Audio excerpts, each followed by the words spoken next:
გამარჯობა შორენა, როგორ ხარ? მადლობა, კარგად. საკმაოდ აქტუალური სტუმარი ხარ და კითხვებიც ბევრი იქნება, ხო არ ღელავ? არა, არ ვღელავ, ნამდვილად არ ვღელავ. ძალიან კარგი. მაინტერესებს. შენ რა გამოიყურები, მაგრამ ეს არავის არ იმოქმედებს დღეს. რაც იმაში კითხებს ბავშვების სოვენ და შენ პასუხობ მხოლოდ გულწრფელად და მხოლოდ სიმართლეს. მხოლოდ სამჯერ შეიძლება არ იყო თავი შედის უხერხულ კითხოთ. მაშინ მზად ხარ? კი, მზად ვარ. შეგიძლია შეხვდეს სტუდიაში.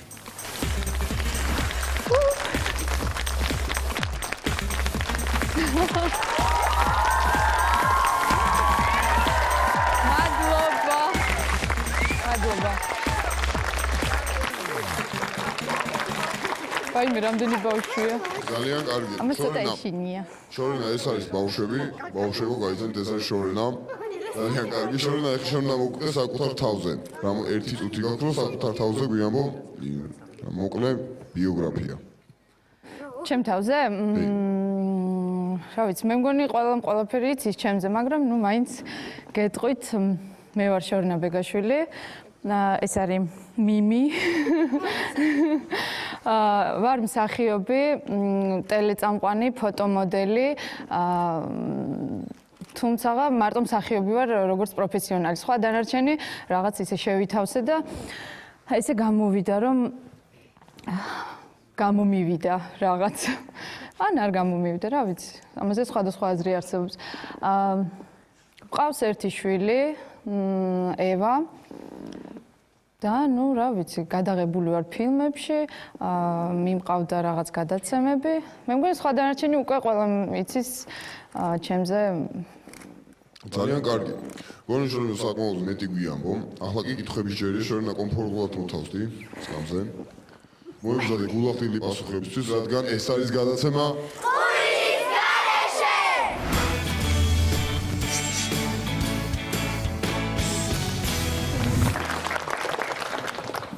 მარიამ თაწმინდაი 13 წლის. თქვენი აზრით როგორი დედა ხართ?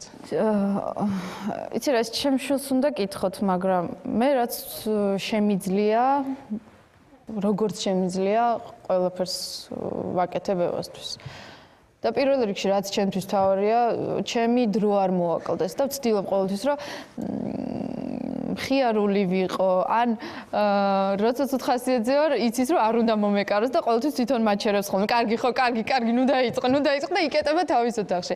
მაგრამ თუ კარგ ხასიათზე ვართ, ორივე და რაც უფრო ხშირია, მადლობა ღმერთს, იმიტომ რომ ორივეს მეტნაკლებად კარგი ხასიათები გვაქვს, ვერთობით აი რაღაც არანორმალურად. აი ხო რაღაც სამუჩემობა ვიცით, რაღაც პერსონაჟის, ეხლა თქვათ მინიონების ენაზე ვლაპარაკობთ. ონა, რაღაცას ვლაპარაკობთ. არ ვიცი, უკვე დიდია ამისთვის, 12 წლის არის, მეც უკვე დიდი ვარ. მინიონი აღარ შემიფერება, მაგრამ აი არ ვიცი, ეს არის რაღაც ჩემთვის, ეს არის ჩემი დაქალივით არის, ვერ წარმომიდგენია ესეთი სიყვარული. აი ხან მინდა ხოლმე რომ აი რაღაც ვატკინო ისე მიყვარს. ეხა იქ მისმენს რაღაც კომენტარებს აკეთებ, ვიციება. მიყვარხარ. ეს მე. გამარჯობა. ნინი მანჩხაშვილი 10 წლის. თქვენი აზრით რა გახდა თქვენი პოპულარობის მიზეზი? არ ვიცი, ესე გამოვიდა, რაღაც ბედი უნდა ყველაფერს მართლა და იღბალი უნდა და ისეთ ადგილას უნდა იყო ხშირად, რომ აი ეს შენთვის რაღაცა მომგებიანი იყოს. აი რომ ამბობენ ჩემზე არის სკანდალური, საერთოდ არ ვარ სკანდალური, 24 საათი ვზივარ სახლში ან სამსახურში, მაგრამ ყოველთვის გამოდის ისე რომ აი რაღაც ხდება, მე ამას არ ვიგონებ, ეს თვითონ გამოდის ესე ჩემი ცხოვრება, ესე მინდა არ მინდა და ყოველთვის არ მსიამოვნებს ის რომ რაღაცა სკანდალი ხდება ჩემ ცხოვრებაში. რაღაც ყოველთვის რაღაც მდევს, რაც ყველაფერი ეს ხელს უწყობს ჩემ წინსვლას. თუმცა მე თეატრალურში რო ჩავაბარე, პირველი ორი კურსი ვიჯექი და ვფიქრობდი, აქ რა მინდა მეთქი. მაგრამ მე იმდენად მომეწონა, რომ მივხვდი, რომ ეს არის ჩემი ადგილი. მადლობა. გამარჯობა, ნანუკა გოგოლაძე. შენ როდის აკოცე ბიჭს პირველად? მე როდის ვაკოცე? ეს იყო ჩემ გათხოვებამდე სადღაც 2 თვით ადრე, ანუ ვიყავი 16 წლის. გავხდი 17 წლის და გავთხოვდი. მადლობთ. ეს იყო ჩემი მომავალი ქმარი. და როგორც მახსოვს, მე ამაზე არასდროს არ მილაპარაკია. როგორც მახსოვს, ეს იყო რაღაც ჩემს სადარბაზოში, როცა მიმაცილა ჯენტლმენურად, რაღაცნაირად. და მეგონა რომ ვაიმე, აი რაღაც ძალიან ცუდი გავაკეთე, იმიტომ რომ არ ვიცი. იმიტომ რომ მაშინ ვიყავი, აი სწავლა, წიგნი, იმაზე სანთლიშუგზე სწავლა ყოველთვის. და ეხლანდელი ახალგაზრდობა ალბათ ცოტა სხვანაირად ფიქრობს. ცოტა უკვე თანამედროვეა მე ვფიქრობ, მაგრამ მაშინ ეს იყო და როცა ჩემ მეგობარს ვუთხარი ეს რო იცი რა მე ვაკოცე და ძალიან მწვენოდა ამის. მაგრამ ყველაფერს თავისი პერიოდი აქვს, ყველა პერიოდი არის შესაბამისად თავისებურად ლამაზი. გამარჯობა, ბელა ლეჟავა 12 წლის. შენი აზრით, გვანცა ბაგრატიონი უფრო მიმზიდველია თუ თქვენ? იცი რა, ეს მე მგონი მამაკაცმა უნდა შეაფასოს, იმიტომ რომ ის სულ სხვა ტიპია, მე ვიტყოდი. მე ვარ შავგვრემანი, მუქი კანის ფერი მაქვს, ის ღია, არ ვიცი როგორ უნდა შევაფასო, ეხლა როგორ უნდა გადავწყო. თუმცა ისე ვიზუალურად რო შეხედა, არის გამორჩეული გოგო. და რა ვიცი, ცოტა მიჭირს მე ჩემსა და სხვა გოგოს შორის შეფასება. აღნიშნავ, რომ გამოიყვებ ძალიან კარგად და ხარ ლამაზი და გაკეთებია თუ არ პლასტიკური ოპერაცია? აი ეს არის მუდმივი კითხვა, მინდა გითხრა, ეს მარტო შენ არ გაინტერესებს და ანუ ამ ამბავმა როცა უკვე მომაბეზრა თავი, მე ავიღე და ჩემი ბავშვობის ფოტოებს გადავუღე სურათები და დავდე Facebook-ზე. აი იქ ზუსტად ჩანს რა მაქვს გაკეთებული და რა არა. თუმცა ის რა თქმა უნდა რაღაც მაქვს გაკეთებული, მაგრამ იმ საოცრებებს, რასაც ყვებიან ჩემზე მოიცა 1-2 მე მაგაგებული. გერმანიაში იყო ლოყები ჩაიმტრია, თვალები ჩაივიწროვა. ეს კითხვები, ესეთი რაღაცა მე არც გამიგია რომ ვინმე ესე გააკეთა. კი, ტუჩი გავიკეთე, რაღაცა გავილამაზე, წარბი გავიკეთე, მაგრამ ეს ხო არ შეიძლება რომ რაღაცა მარაზმში გადავიდეს. არა, ამას ყველა ქალი აკეთებს, ხო? ყველა ცდილობს რომ რაღაცა კარგად გამოიყურებოდეს და ჩემი პროფესია მოითხოვს ამას. მე მსიამოვნებს, როცა ვრთავ და იქ არის ლამაზი ქალბატონი, მე მსიამოვნებს იმის ყურება, რაც არ უნდა ილაპარაკო, სულ არ მაინტერესებს და სულ არ მესმის ხოლმე ხანდახან ვუყურებ იტალიურ არხებს, გონზე არ ვარ რას ლაპარაკობს, მაგრამ ვუყურებ, იმიტომ რომ მსიამოვნებს. ესთეტიკა ლამაზად გამოიყურებოდეს. ქალისთვის მით უმეტეს ეს არის აუცილებელი, მინდა გითხრა. დიდი მადლობა. საბა სახვალეთ 11 წლის. თქვენ ეროტიულ ფილმებში იღებდით მონაწილეობას, თქვენ შულს მოსწონდათ ეს? ჩემ შვილს რა ვიცი, ვუხსნიდი, რომ ეს არის მსახიობის პროფესია.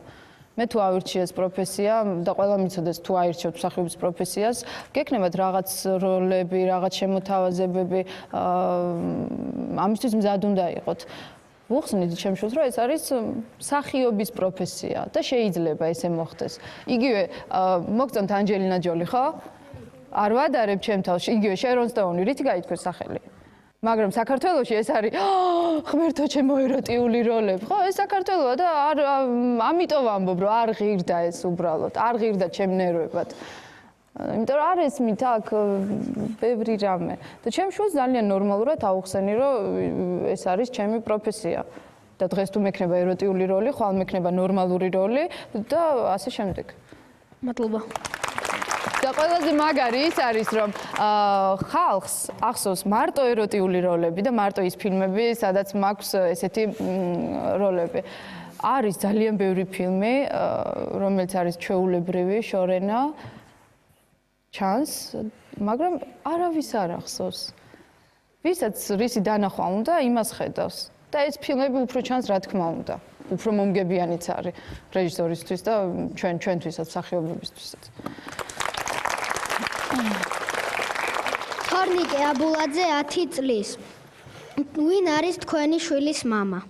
რა ვიცი, სახელი და გვარი უნდა ვთქვა? დიახ. ზურა ბარბაკაძე, შესაბამისად ევა არის ევა ბარბაკაძე. არის ჩვეულებრივი ბიზნესმენი, კაი ბიჭი. არ ვიცი, კარგი ადამიანია. მე ვფიქრობ დღესაც როცა რაღაც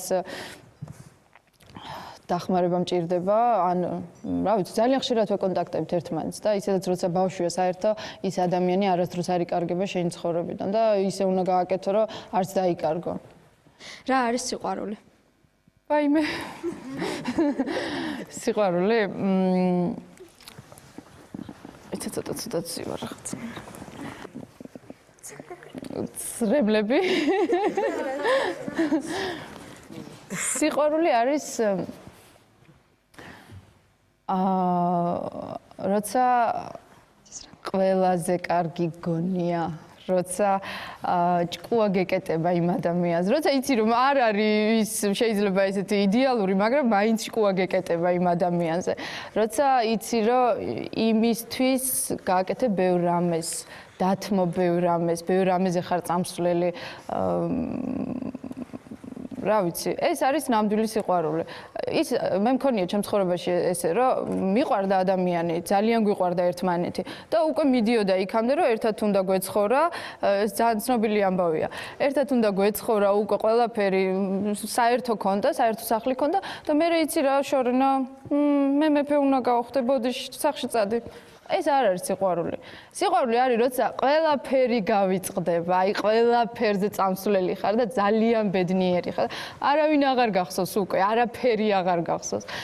ვაი მეცეთა. გამარჯობა შორენა, მე ვარ ციკა ღლონტის 11 წლის. მე ვიცი რომ თქვენ დაეხმარეთ მოხუცთა თავშესაფარს და რატომ გადაწყვეტეთ ეს? არ ვიცი, აი რო გთხოვს რაღაც, რომ დაეხმარო. რაღაც გადაცემას უყურებდი, სადაც იყო ესეთი მოხუცებს აჩვენებდნენ და როგორ არ შეუძლიათ რაღაცის კეთება და რო ეხმარებოდნენ და აი რაღაც სურვილი გამიჩნდა, აი რაღაც გამიჩნდა. მე თვითონ ძალიან მიყვარდა ჩემი ბებია, ბებიის გაზრდილი ვარ. და აი რაღაც ასოციაცია წამოვიდა, რომ აი თითქოს ბედნიერი ვიყავ, თითქოს ჩემ ბებიას ვუკეთებდი იმას.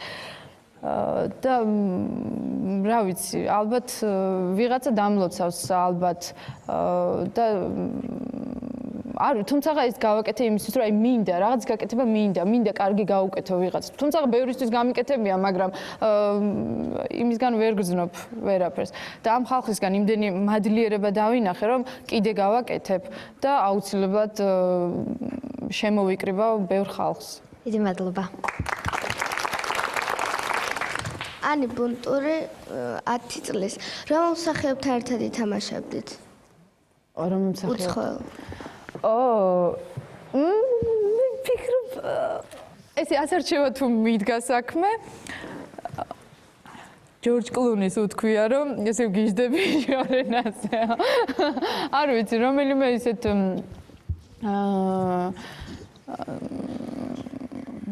ცნობილ მსახიობ, ამაზე არ მიფიქრია. ჩემი ოცნებები ძირითადად არის რეალური და ისეთი დამიწებული მიწასთან ახლოს. ანუ რაღაცა ეხლა ნეტა ხვალ ბრედ პიტ შევხვდე ან რაღაც ესეთები არ მაქვს, არ ვიცი. ჰოლივუდური ფილმი იყოს და მნიშვნელობა არ აქვს. ვინი თამაშობს იმ ფილმში? ასე რომ ვინმეზე გართულება არ მაქვს. თავარია მე ვიგრძნო თავი კარგად. რა თქმა უნდა თიკო სადუნიშვილი. ჩამქოლავს აქედან რო გავა. ძალიან ცუდი პერიოდები მქონდა. ძალიან რთულია იყო შორენა ბეგაშვილის შეყვარებული. ჩემამდეც გაიხადეს და ჩემ დროსაც იხდიან, ეხლაც და აწის გაიხდიან. თქვენი მანქანის შუშების ნამსხვრევები ეყარა ძირს. მაინტერესებს ვინ გააკეთა ეს?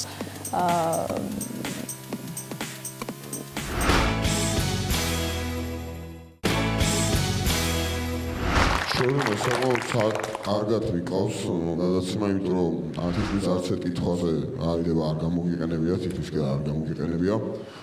საკმაოდ გულწრფელი ხარ, ისაც ძალიან დიდ მადლობას გეუბნები, მაგრამ მე ნაშე ჩავრთულიყავი როგორმე გადაცემაში, მიუხედავად იმისა, რომ არ მაძლევ ამ საშუალებას, მაგრამ არ აუშავს, მე უბრალოდ ჩავეთე იმისთვის, რომ შენ შეგახსენ, რომ ეს არის გადაცემა მახსოვდა. არ იყო ამ ხელახმაური საჭირო, მახსოვდა. გამარჯობა, თეატრი ყვაგვისინ და მაინტერესებს თქვენთვის როგორც მსახიობისთვის კინოში უფრო კარგად გრძნობთ თავს თეატრში თუ ტელევიზიაში? მე აი რაღაც უცნაური რაღაც მჭირს. ძალიან ბევრი შემოთავაზება მქონდა. 2 წელი ვიყავი თეატრში, ვაკის სარდაფში და გლობუსშიც თამაშობდი, რუსთაველის სარდაფშიც თამაშობდი რაღაც სპექტაკლებს. ანუ ვიყავი თეატრებში. და მე როცა ეკრანზე კამერასთან დავიწყე მუშაობა, ეს არის სულ სხვა რამეა. აქ უფრო მომწონს, უფრო მიხარია ტელევიზიაში ყოფნა, კამერასთან მუშაობა, ამიტომ მიყვარს ფილმებიც და სიყვარულზეც არ არის, უბრალოდ თეატრს ძალიან ბევრი დრო მიაქვს. მე ვფიქრობ, ვინც თეატრშია, ის არის არ ვიცი, პრინციპი სახში ვიღაც უნდა გყავდეს, რომ ბავშვი დაუტოვო, ესე არ არის. რა დღეში ხარ? ესე არ არის, რომ შენ წახვიდე იქ რეპეტიციაზე იყო დიდი ხანი, ეს ძალიან რთულია. და ვინც თეატრშია, ძალიან ბევრი დრო სჭირდება მას. ამიტომ რთულია ჩემთვის თეატრში მუშაობა.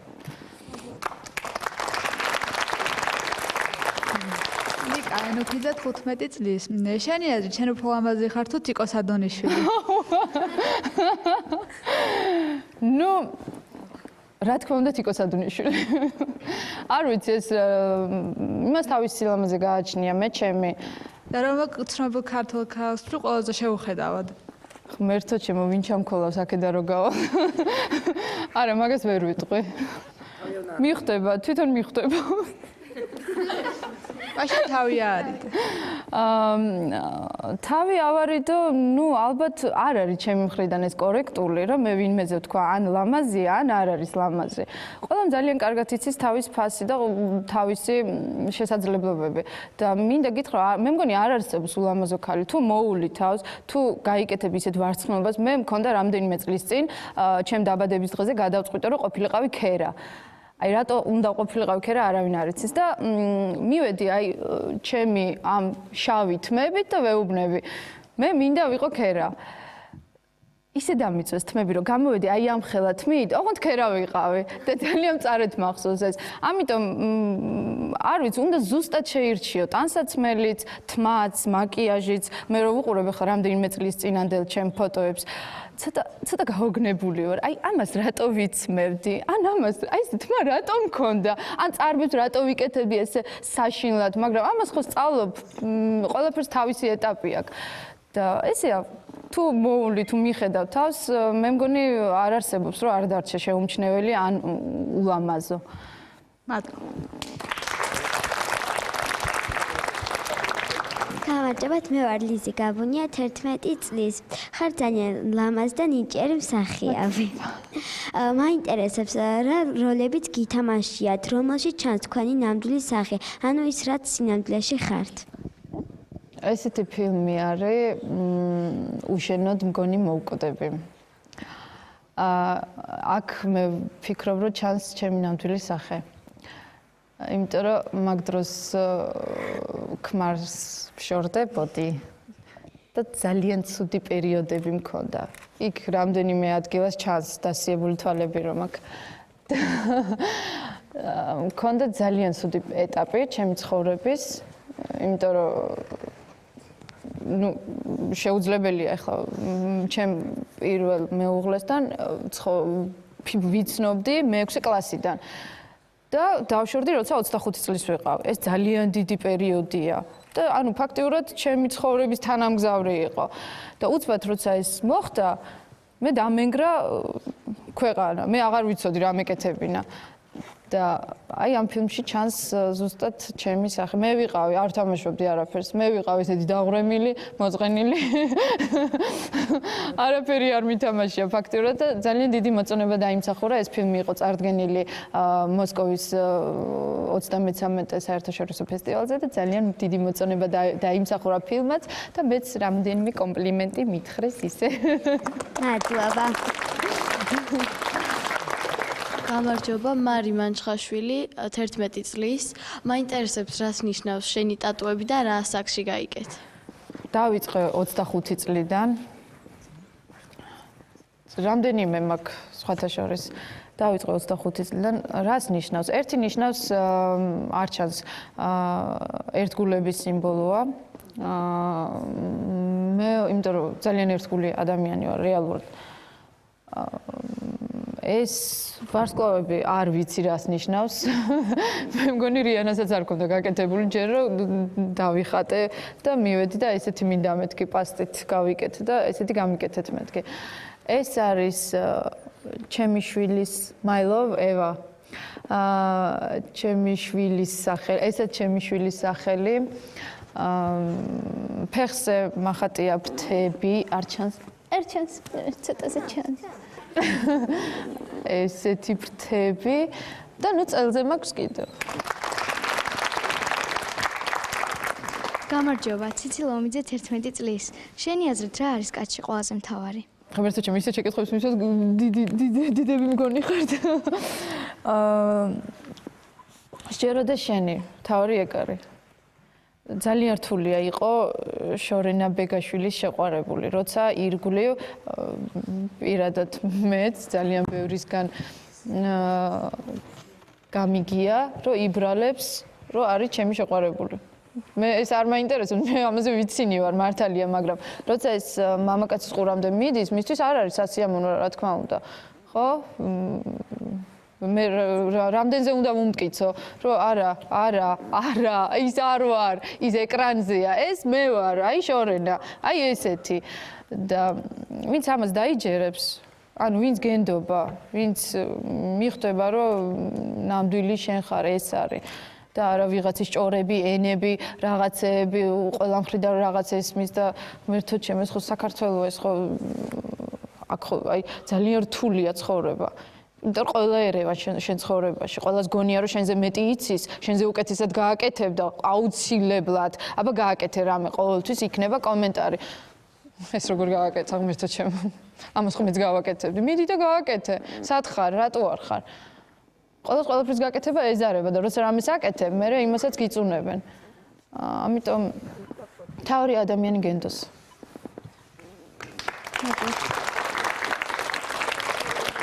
აბუზალაძე 11 წლის. ესეც ლამაზი რო არ ყოფილიყავი, ესეც წარმატებას მოიპოვდი შენი აზრით? ალბათ კი. თავი იცოდე შრომის ფასი. ძალიან დიდი ხანია რაც მუშაობ, ეს არ არის მარტო იღბლიანი ბორბალი, ეს თქვენ პატარები ხართ და რაც ახლა იცით. მე სადღაც ჯერ სკოლის პერიოდში მუშაობდი თეატრში. ეს იყო სპექტაკლი ბურატინო, რუსთავის საბავშვო თეატრში და მქონდა ჩემი შემოსავალი უკვე სკოლის პერიოდში. მე ტელევიზიაში გამოცხადდა კონკურსი, იქ მივედი, იქაც ამირჩიეს და დამიტოვეს და ვიყავი მუსიკალური ათეულის წამყვანი. თუმცა თავიდან მსინჯავდნენ საინფორმაციო წამყვანად და ცოტა პატარა ხო არა ხარო, ეს მე-10 კლასელი ბავშვი საინფორმაციო ზეროზის და მე დამიტოვეს მუსიკალური გადაცემის ათეულის წამყვანად. მე ჩავაბარე თეატრალურში, მე პარალელურად სულ მუშაობდი, პარალელურად მივედი ვაკის სარდაფში ამირჩიეს კასტინგით, ანუ სულ შრომობდი. ეს არ არის ისე, რომ გაიღვიძე ლამაზი ხარ და პოპულარული ხარ. არა, ეს კაი გაქვს ეროტიული როლი. ხარ ერთ დღეს პოპულარული. მეორე დღეს ხო ყველას ავიწყები და ბევრი დავიწყებია, ხო, ჩემამდეც გაიხადეს და ჩემ დროსაც იხდიან, ეხლაც და აწის გაიხდიან. მაგრამ ის რომ რა გამოძრავებს თავარია, შენ ეს გაინტერესებს იმისთვის, რომ შენი კარიერა შექმნა თუ უბრალოდ პოპულარული ვარ, ღმერთო ჩემო, რა კაია, მცნობენ, რაში მჭირდება ეს. ეს მე ჩემი კარიერისთვის მინდოდა, ხო, რა თქმა უნდა. ამიტომ თავარია იყო მიზანდასახული, იცოდე რა გინდა და იცოდე შენი შრომის ფასი, რა თქმა უნდა. თორე სხვა არ დაგაფასებს. და შენ ყავს კიდე ბევრი პაკლონიკი და მე ვერ გავიგე? შენ ყავს ბევრი პაკლონიკი და ამაზე შენ შვილი რას ამბობს? იცი რა, ჩემ შვილსაც ძალიან ბევრი პაკლონიკი ყავს, ასე რომ ხშირად წერენ რაღაცებს, გავიცნოთ, მოდი გავიცნოთ რა, მაგრამ რაში მჭირდება ხო? ესე იმათ მაიციან სხვა შორენა, ის რაც ეკრანებზე ხედავენ. და მე ესე არასდროს არ გავიცნობ ადამიანს, თუ ის არ მიცნობს, მე აი აქ რა ვარ. ამიტომ არც არასდროს გამიცნია ესეთი რო თქვას ჩემო საყვარელმა ადამიანმა, რომ ვაიმე გუშინ შენ ფილმს ვუყურე და აღფრთოვანებული შეიძლება მოვკლა. მე არ მინდა ეგეთი ადამიანი, რომ ეგეთი უყვარდე ეკრანზე რაც ვარ. მე მინდა რომ აი ესეთი უყვარდე კეტებით, ჯინსებით. მე არ მინდა რომ უყვარდეს ჩემში ის ქუსლებზე რო დგას შორენა იღმლიან ბორბალში რო იპრანჭება. ესეთი არ მინდა. მე მინდა ჯერ მე მიცნობდეს და მე ისე უყვარდე. ძალიან რთულია. ლუკა ბადაგაძე 13 წლის. ერთ-ერთი ინტერნეტ საიტზე გავრცელდა ვიდეო მასალა, რომ თქვენი მანქანის შუშების ნამსხვრევები ეყარა ძირს. მაინტერესებს ვინ გააკეთა ეს და შეესაბამება თუ რა სინამდვილეს სიმართლეს. კი, შეესაბამება. ეს მანქანა არ იყო დამტრეული, თუმცა ეს იყო იქ სხვა ინფორმაციით გავრცელდა და ეს იყო რაღაცა საგზაო შემთხვევა. ის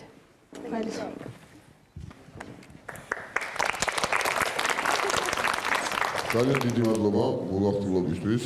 დღეს ამით გადაცემა დამთავრებულია. შორენა შენ შეგიძლია გარკვეული რჩევები მისცე ბავშვებს და საკუთარი ცხოვრების გამოცდილება გაუზიარო. რჩევები.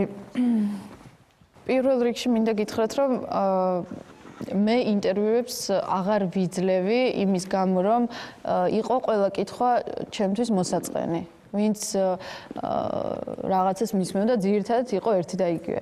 მადლობა თქვენ, რომ კითხვები იყო ისეთი და ისეთი საინტერესო, რომ მე არ მომიწყენია და ძალიან მალე გავიდა ეს დრო. მიმი მოიწყინა და შია.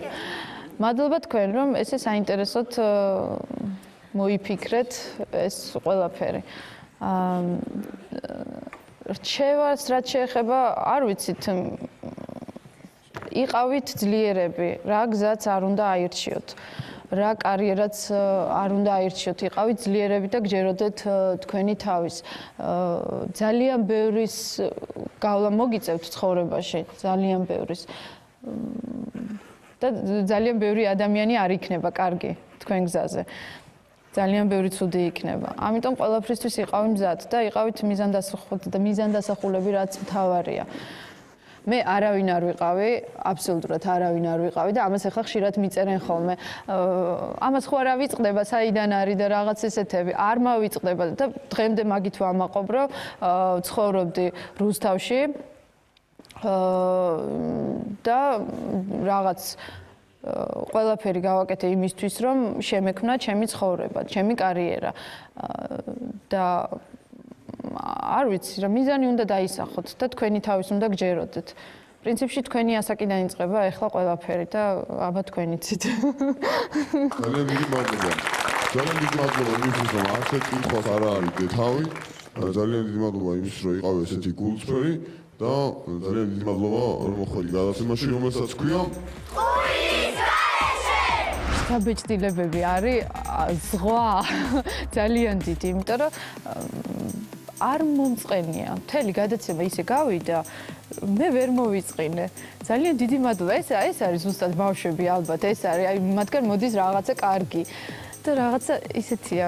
არასდროს არ მქონია შეხება ბავშვებთან, აი ესე პირისპირ გადაცემაში და ძალიან დიდი მადლობა, რომ დამპატიჟეთ აქ და ვარ თქვენთან. ძალიან დიდი მადლობა მინდა უთხრა ბავშვებს, იმიტომ რომ აი ყველაფერი აინტერესებდა და ზუსტად ეს არის კარგი, რომ სხვადასხვა სახის კითხვები იყო და არ იყო რაღაცა ერთი და იგივე კითხვა, რაც თქვათ ყველა ჟურნალისტს და ყველას აინტერესებს. რა ვიცი, ძალიან დიდი წარმატება და ძალიან დიდი მადლობა თქვენ. და აი მომავალ სტუმრებს რას ურჩევ, ვინც უნდა მოვიდნენ ამ გადაცემაში? სტუმრებს რა უნდა ურჩევ? არ ვიცი, იყვნენ გულწრფელები, რაც მთავარია. სხვა რა უნდა ურჩიო.